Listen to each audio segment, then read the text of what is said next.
Buongiorno a tutti, buongiorno al pubblico che ci sta ascoltando, buongiorno agli insegnanti, agli studenti, ai giovani, ai nostri relatori, ai ragazzi che oggi sono qui presenti con noi, Desiree Zucchi, Alessia e Fabio. Buongiorno a tutti.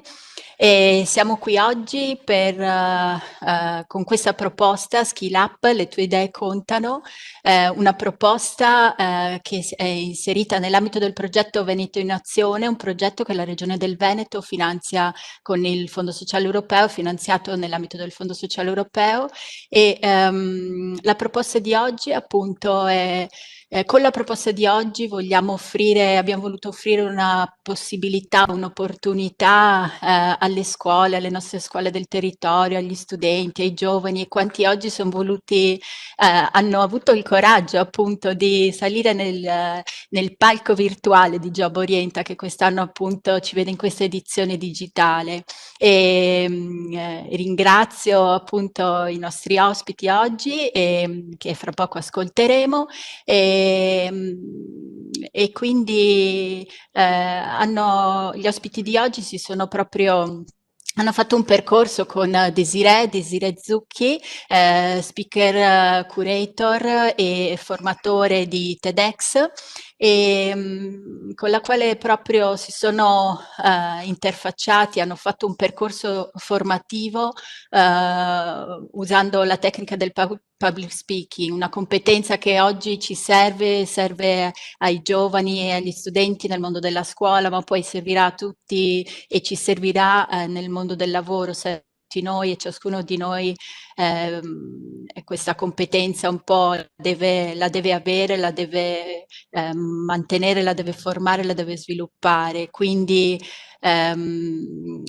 ringrazio appunto Desiree, al quale adesso lascio la parola, e buon ascolto a tutti e un saluto dalla Regione Veneto. Grazie alla dottoressa Cocco e da parte mia grazie alla Regione Veneto e a Veneto in Azione che mi hanno coinvolta in questo progetto, devo dire davvero molto entusiasmante, che per me, come sempre, ogni percorso di formazione, in particolare quando si tratta di una formazione one-to-one, e dove mi piace sempre dire, perché è vero, che si impara in due.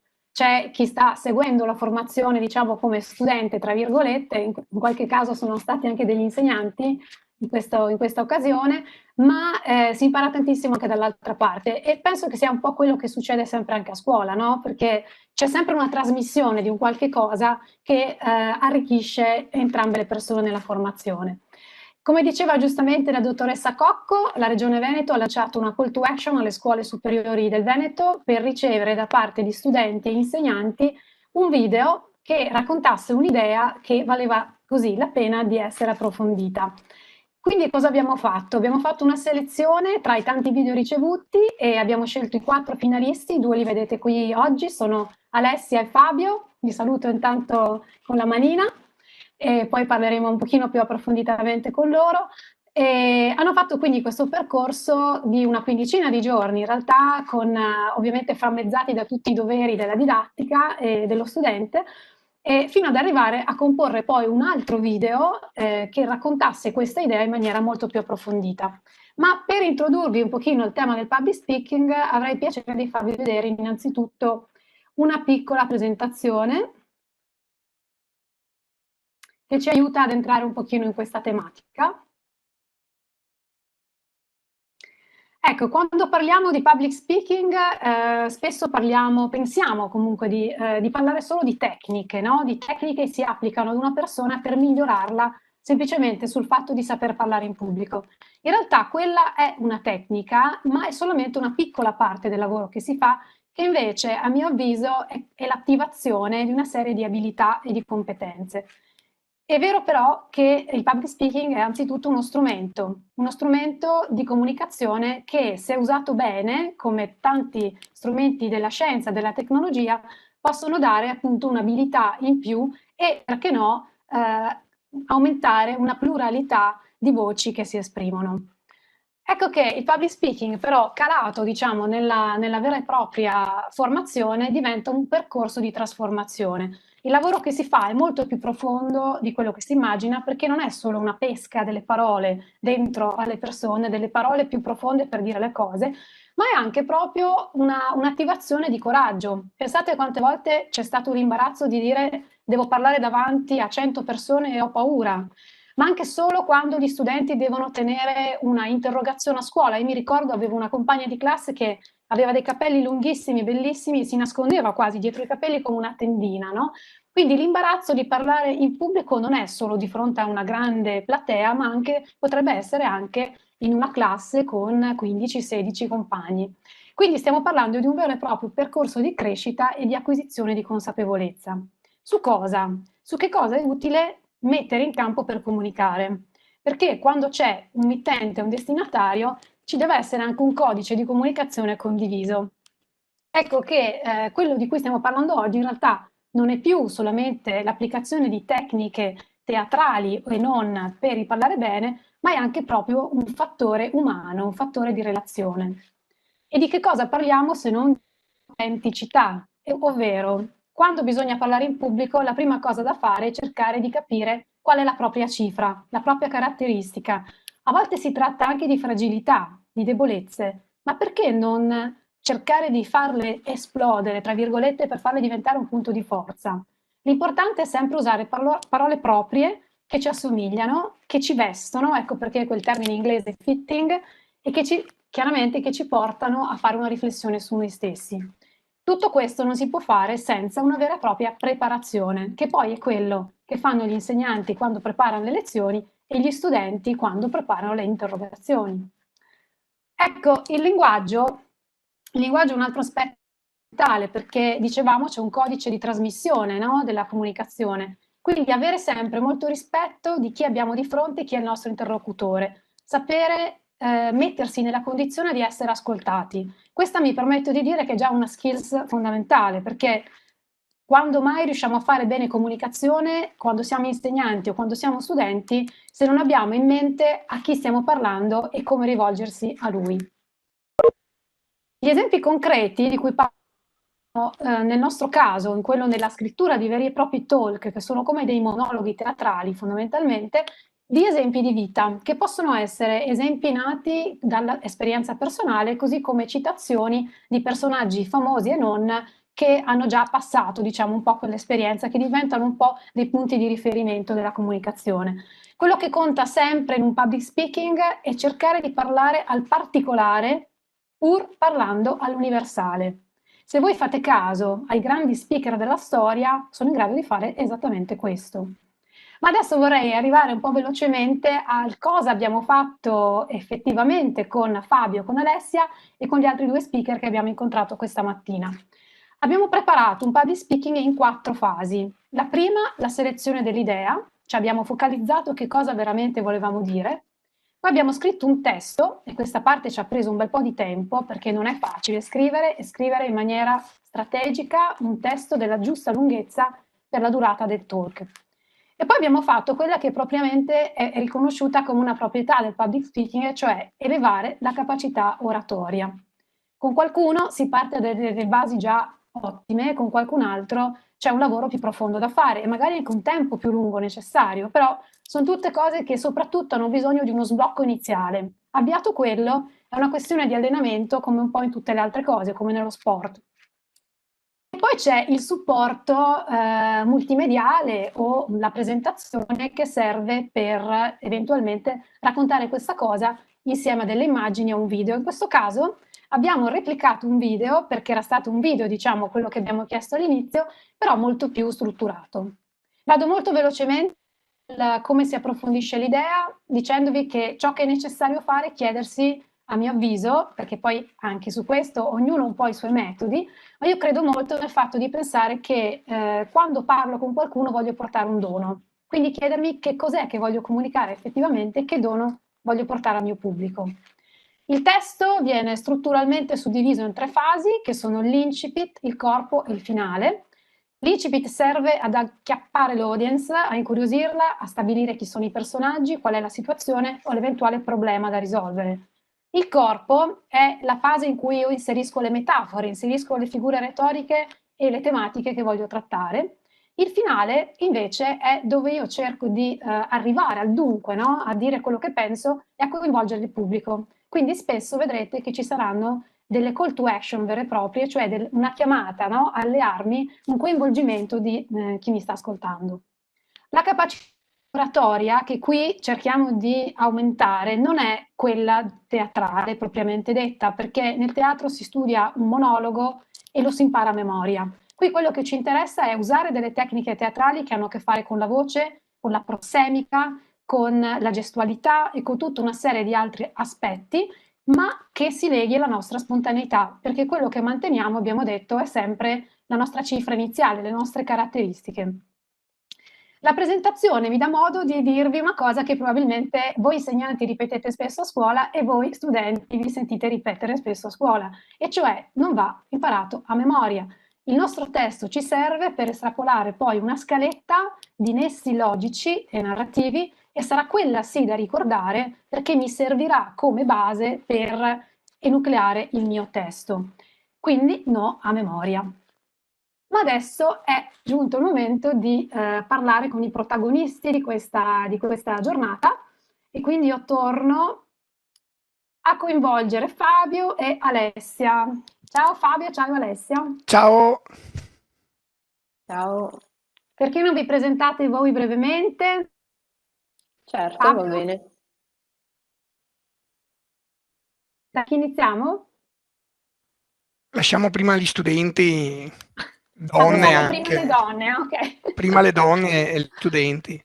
Allora, Perfetto. ciao a tutti, io sono Alessia, ho 16 anni, frequento l'Istituto Tecnico Girardi di Cittadella, sono nel terzo anno e sono una persona abbastanza timida ed introversa. Ok, ci dai già questo suggerimento. Esatto. Fabio? E io mi chiamo Fabio Giaretta e vivo a Tiene, dove insegno in un istituto tecnico tecnologico e dove mi piace molto unire la dimensione umanistica con quella tecnologica, che hanno moltissime cose da dirsi. Sono d'accordo con te, è vero. Non c'è tecnologia che possa funzionare senza l'umano in qualche modo, no? Allora, io andrei subito da Alessia perché mi piacerebbe farmi raccontare da lei come e perché ha deciso di inviarci il suo video di candidatura, anche perché non so se tu lo sai, Alessia, ma sei stata la prima studentessa a inviarlo, sei stata velocissima. Ah, bene. Quindi cosa ti ha attratto di questo progetto inizialmente? Volevo mettermi in gioco, l'idea mi sembrava molto interessante e ho detto dai, proviamo, quindi mi sono buttata. E poi il risultato ti ha soddisfatta? Sì, Sì. certamente. Bene, bene, È sono stata una contenta. bella esperienza. Breve e intensa, diciamo così. Esatto. Ti abbiamo fatta lavorare tanto, c'è da dire anche questo. Senti, tu ci hai mandato un video che adesso vedremo, quello della tua Sì. candidatura, che parla di un tema molto particolare, quindi magari non lo anticipiamo e chiediamo alla Ok, regia, a Giada in particolare, se ha voglia di condividerlo mentre noi togliamo l'audio. va bene.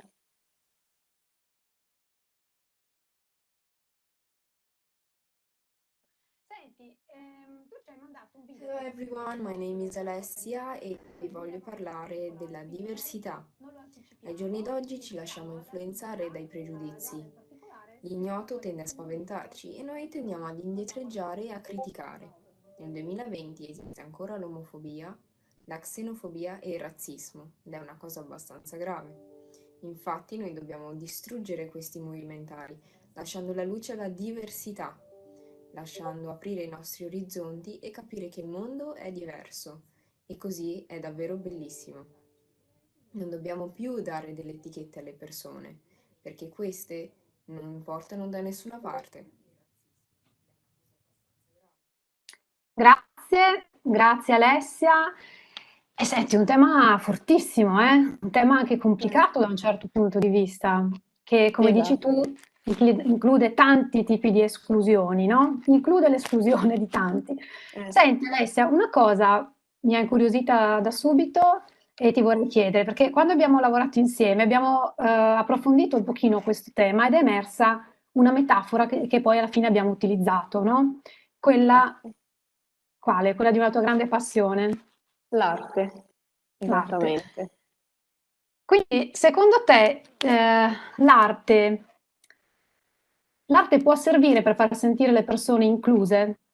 Certamente, perché l'arte può portare dei messaggi che magari le altre persone possono interpretare in un modo più personale. E vuoi raccontare tu come siamo arrivati a usare poi questa metafora? Qual è stato il Certo. percorso che abbiamo fatto? Abbiamo iniziato dall'argomento del video, del primo video, che è appunto la diversità, e abbiamo deciso di collegarlo di più con me stessa, quindi siamo andati alla ricerca delle mie passioni e abbiamo scoperto l'arte. Infatti abbiamo fatto dei collegamenti davvero belli. Sì, poi abbiamo messo anche un'altra cosa che tu ha molto particolare, ma io direi adesso l'ora di far vedere il video e poi magari chiacchieriamo un altro po'. Togliamo Va- l'audio e condivido. Grazie.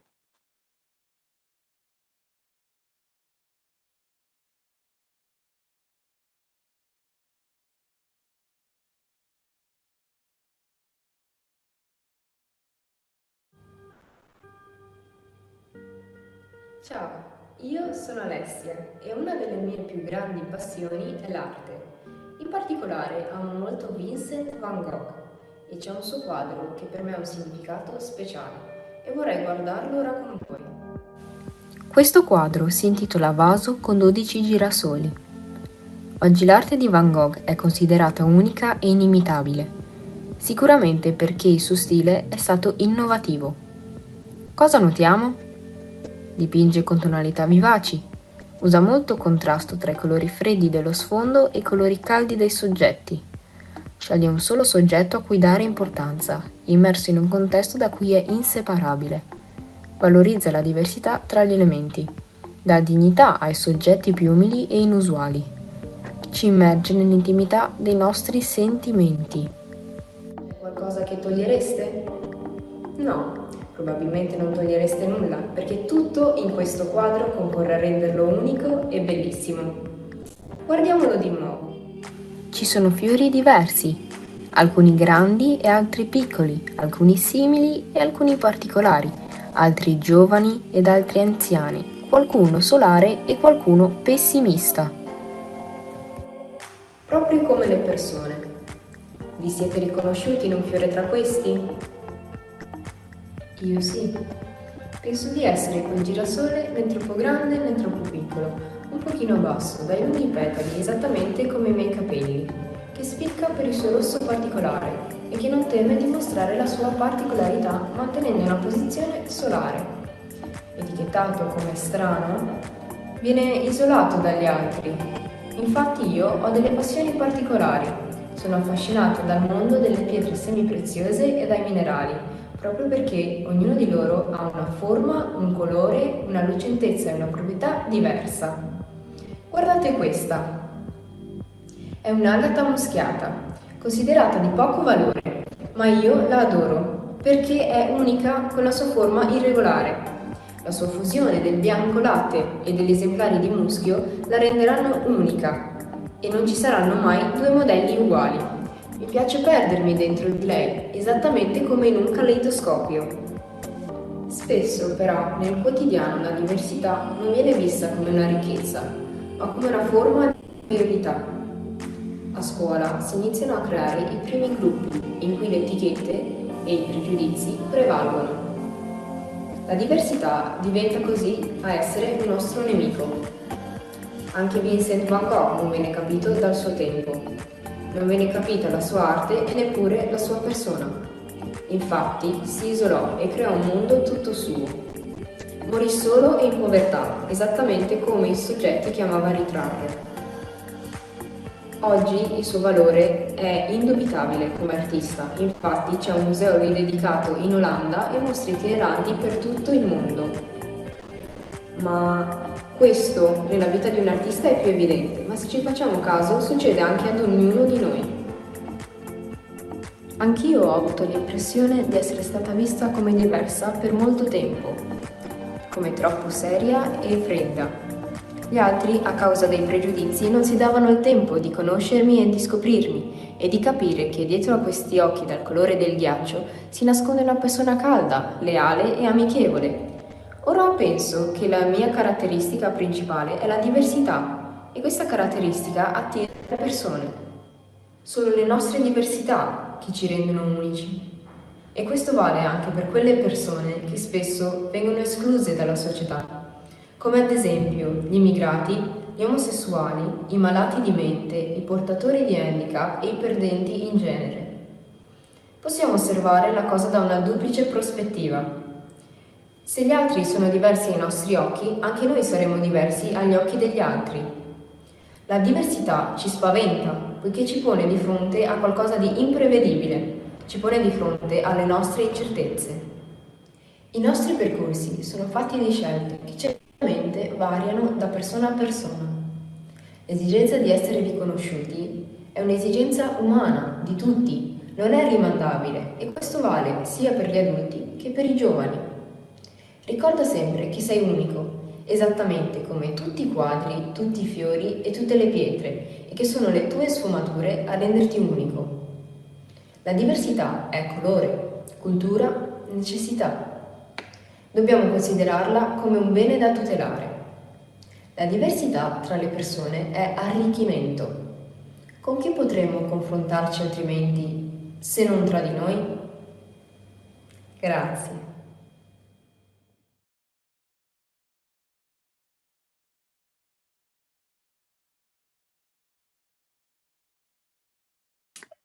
Eccoci tornati in diretta e come sempre lamentiamo il fatto che non si senta l'applauso, ma insomma lo facciamo noi virtualmente. Ormai siamo abituati a questa dimensione virtuale.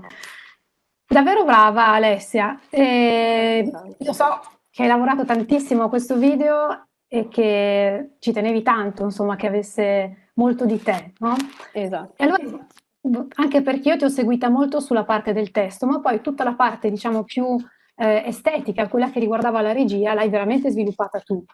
Allora vorrei capire che cosa hai messo in gioco di te, se hai messo in gioco delle parti del tuo carattere in particolare. Certamente, possiamo proprio dire che la diversità è un'arte. Quindi io mi sono messa in gioco e diciamo che io sono molto introversa e abbastanza timida. Diciamo che ho deciso di portare questa mia timidezza al di fuori e mostrare agli altri, diciamo, le mie passioni, quindi quello che mi piace fare, e un aspetto, diciamo, più personale di me, più intimo. Anche però abbastanza glamour, dove io per glamour intendo qualcosa di positivo, cioè hai non solo l'amore per l'arte, ma evidentemente un gusto per l'estetica, che è una forma di filosofia, lo sappiamo, cioè, quindi complimenti anche per questo gusto che hai personale, anche questo coraggio, mi dicevi, no? A volte di essere te stessa anche quando non è facile, tante volte in un contesto dove si è giudicati. Quindi che cosa pensi di portarti a casa in termini di rinforzamento, di arricchimento? C'è un qualche cosa in particolare? Sicuramente più fiducia in me stessa. Questo progetto mi ha aiutato tanto a scoprire veramente quali sono le mie passioni e cosa significano più nel profondo. E certamente è stata una bellissima esperienza che ripeterei se avessi un'altra possibilità. E niente, è stato proprio bello. Mi fa piacere, ma io adesso chiederei allora a Fabio, che ha visto il video, se vuole dire anche lui qualche cosina, insomma, sul tuo video, sulla tua performance, diciamo così. È stata molto brava, mi è piaciuta molto anche la crescita dal video che aveva mandato e poi mi piace proprio questi due correlativi oggettivi, queste due metafore che ha trovato, in particolare questa delle pietre, mi pare che sia proprio anche che trasmetta bene quello che è lei, senza tante parole, infine dura 5 minuti, ma dice tantissimo di lei e quindi mi pare che sia riuscita benissimo in quello che voleva fare.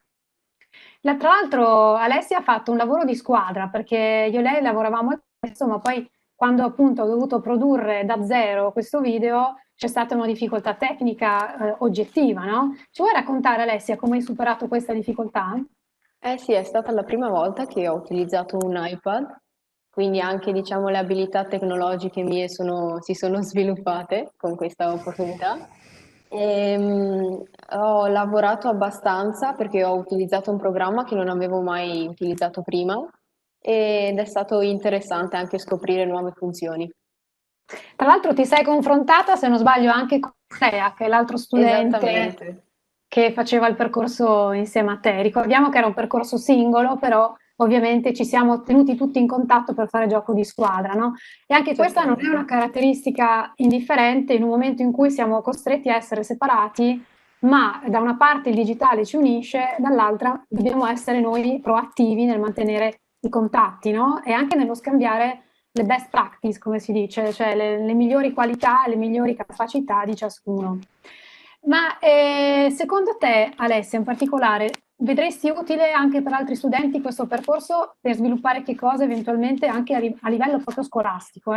Certamente io lo consiglierei perché è un'opportunità per sviluppare le proprie capacità di esposizione e anche tecnologiche e di scoprire e di riuscire a creare un discorso che poi potresti esporre a chiunque vuoi perché impari proprio ad esporre un discorso nella maniera più adatta in base al messaggio che vuoi mandare, quindi molto interessante.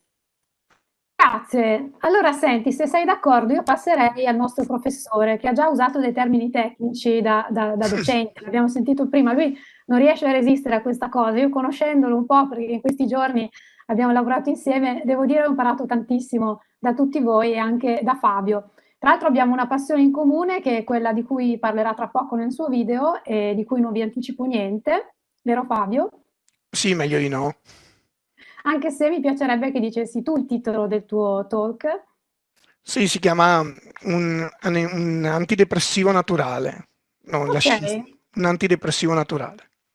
allora diversamente da come abbiamo fatto con Alessia, nel caso di Fabio non vi mostriamo il primo video che era stato quello con cui si era candidato per due ragioni.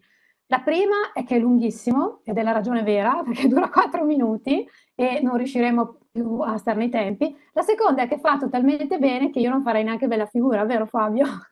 No, non è vero. Era già perfetto di suo perché Fabio ha delle skills già molto elevate da tanti punti di vista e con lui abbiamo lavorato più su altre skills, ma ne parliamo dopo aver visto il video. Quindi vi prego di togliere il microfono e andiamo con la condivisione.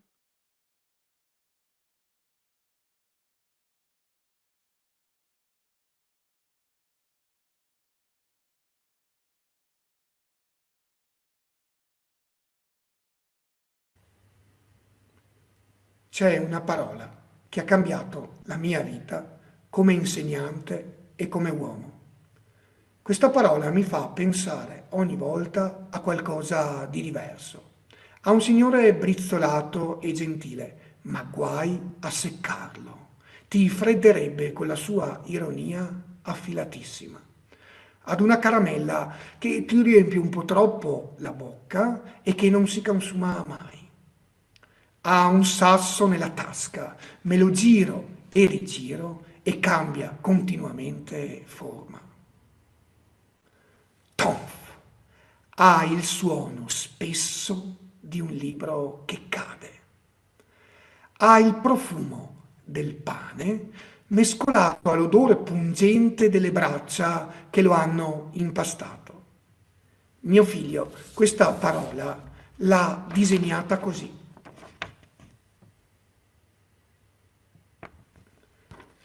E pensare che questa parola l'ho incontrata grazie a un mio alunno, Giovanni, grande amante dei cantautori, che una volta, mentre stavo spiegando Montale, posseduto dal demone della poesia, mi lesse alcuni versi chiedendomi se li avessi mai sentiti. Prof, si guardi il video su YouTube, è una figata, spacca! E effettivamente quei versi non li avevo mai sentiti e oggettivamente spaccano. La parola che mi ha cambiato la vita è il lonfo. Il lonfo è il titolo di una poesia di Fosco Maraini, resa celebre da un'interpretazione memorabile di Gigi Proietti. Eccovi alcuni versi. Il lonfo non va terca, né gluisce, è molto raramente barigatta, ma quando soffia il bego a bisce pisce, sdilenca un poco e gnagio s'archibatta. È frusco il lonfo, è pieno di lupigna, a rafferia malversa e sofolenta. Questo tipo di poesia, inventata da Maraini, si chiama metasemantica. La parola lonfo, come le altre che avete sentito, non significano nulla.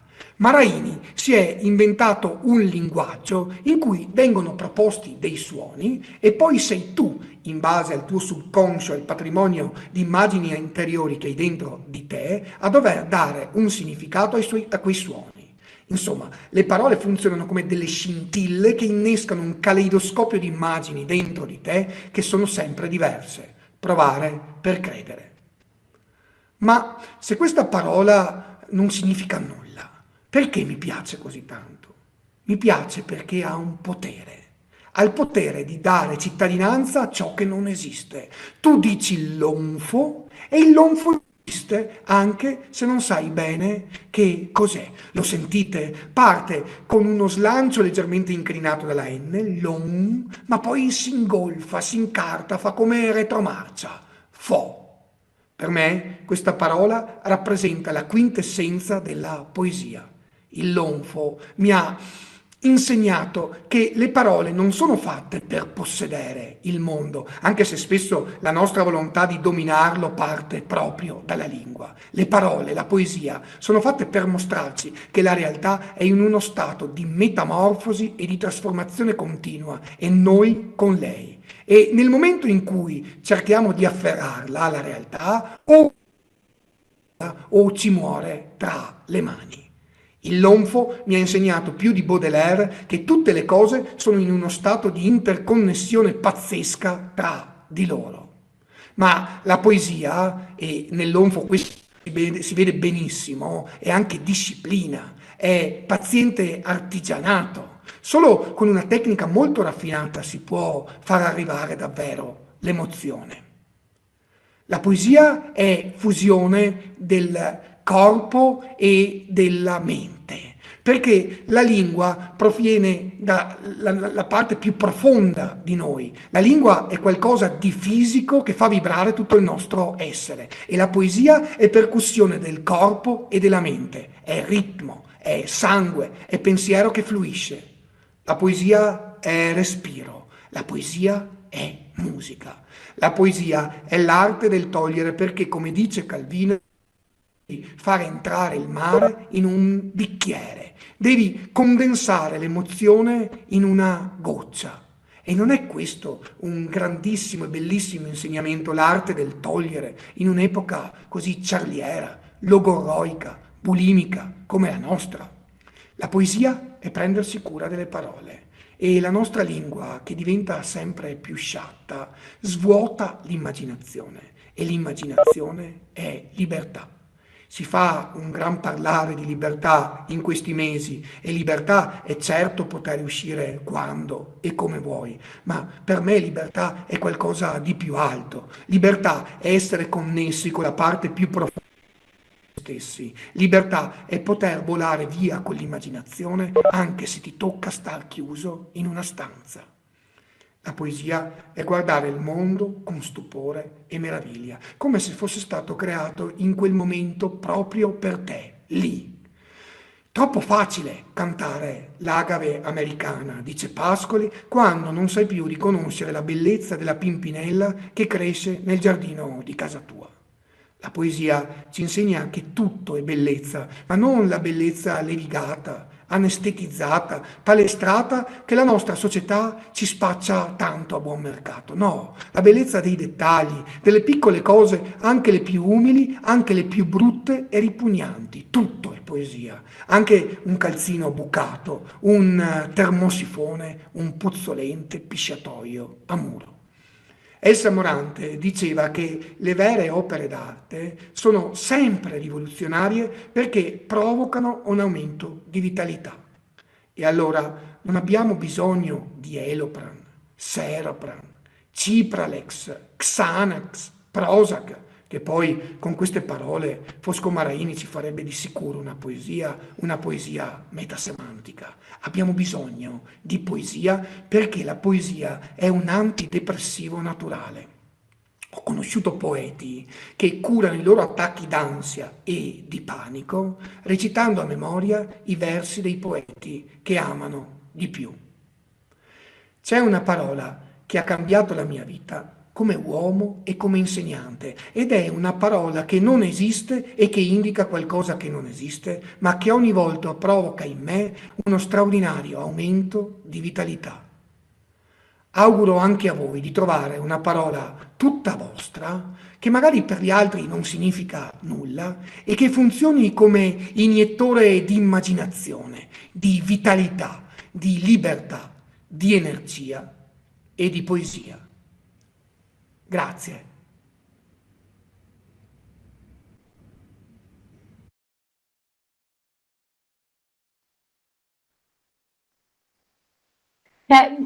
Mi viene da dire grazie a te Fabio, veramente, che è No, no, un grazie talk a voi. bellissimo, un talk veramente bellissimo. Io l'ho riguardato ieri sera, l'ho riguardato oggi e ogni volta ci trovo qualcosa di diverso nella tua interpretazione, perché lasciami dire una cosa, poi ovviamente passo la palla a te. Abbiamo lavorato molto sul testo insieme per renderlo più strategico possibile, ma quello che tu sei riuscito a fare qui, forse non l'avevamo neanche tanto colto all'inizio, ma hai dato proprio un significato incredibile alla poesia, il Lonfo, e hai dimostrato quello che nel public speaking è più difficile far vedere, se non dal vivo, e cioè che anche un testo che non vuol dire nulla dice qualcosa se lo interpretiamo nella maniera corretta, perché a parlare è molto il nostro corpo e la nostra intonazione. Tu hai fatto un gran lavoro sulla tua voce per renderla più bassa, no? Più empatica, come si suol dire, e quindi da parte mia veramente bravissimo.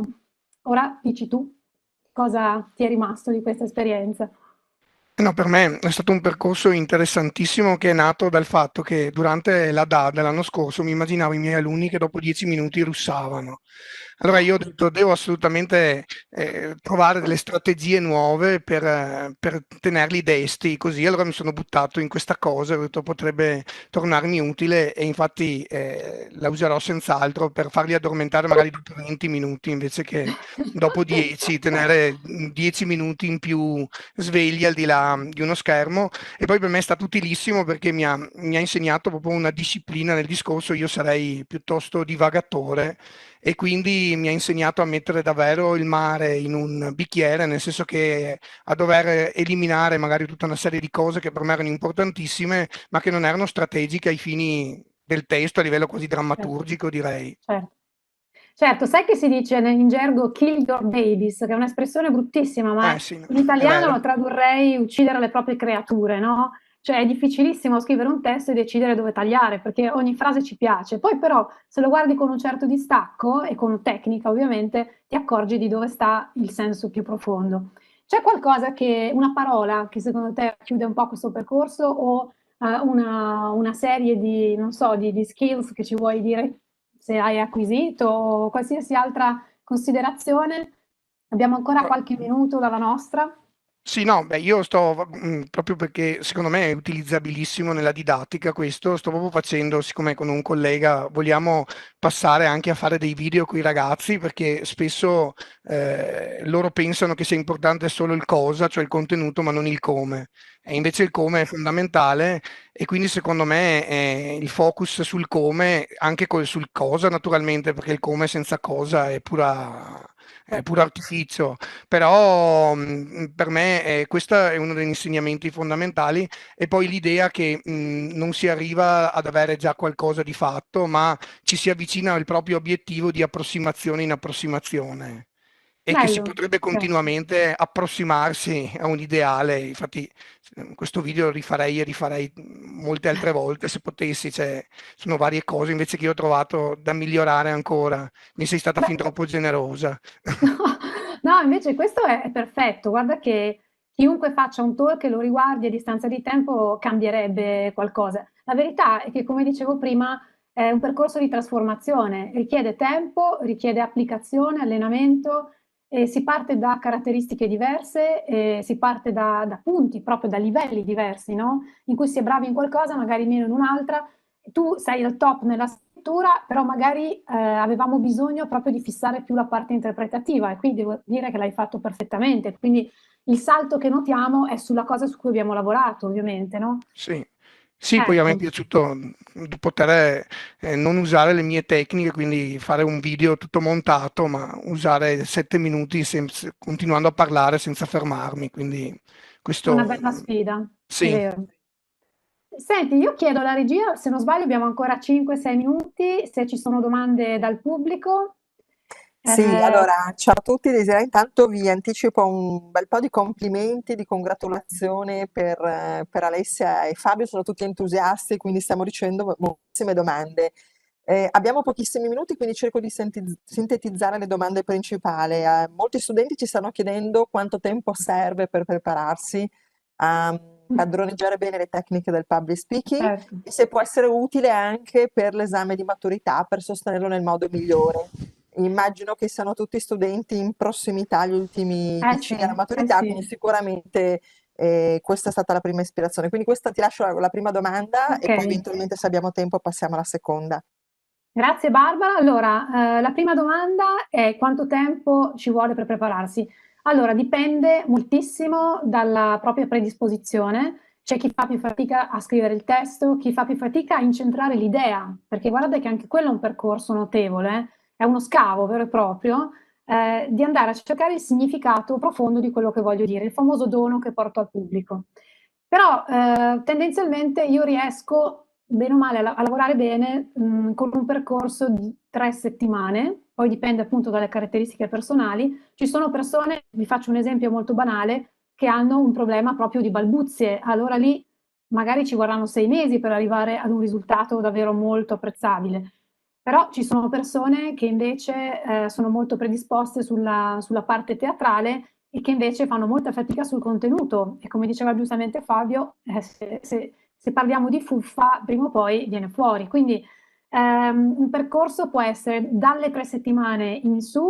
Nel nostro caso abbiamo fatto una cosa un pochino più ristretta perché comunque volevamo avere un assaggio, diciamo, di questa esperienza e volevamo lasciare molto in mano anche agli studenti e agli insegnanti, cioè c'è stata anche proprio una volontà di responsabilizzazione sull'uso poi dei device, sulla scrittura, eccetera. Quindi dipende anche un po' dai tempi di affiancamento.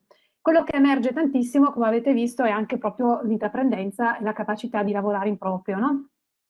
Poi la seconda domanda, sì, sicuramente l'esame di maturità, come tutti gli esami, può essere aiutato da questo percorso perché sostanzialmente l'esame di maturità intanto fa paura di per sé, già solo per il nome, e poi oggettivamente è un esame in cui si tende a voler fare bella figura, a parlare bene, per cui si studia prima, la preparazione è sempre fondamentale ed è uno degli ingredienti assolutamente imprescindibili del percorso, tanto fa la persona, per cui è sbagliato pensare di appiccicare dei post-it con scritto voce autorevole, espressione no, alla Marlon Brando. No, quello che ci interessa è che ci sia un percorso di crescita e di acquisizione dei contenuti prima di tutto.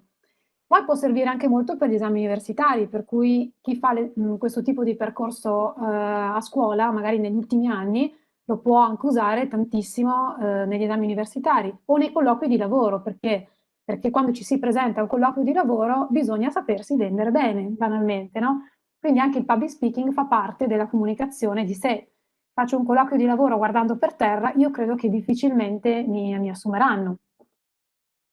Abbiamo pochissimi secondi, quindi io direi di salutarci, di salutare Alessia, Fabio, Barbara e la dottoressa Cocco, la Regione Veneto che ci ha dato questa bellissima opportunità, Veneto in Azione, e da parte mia un arrivederci anche alle prossimi corsi. Grazie.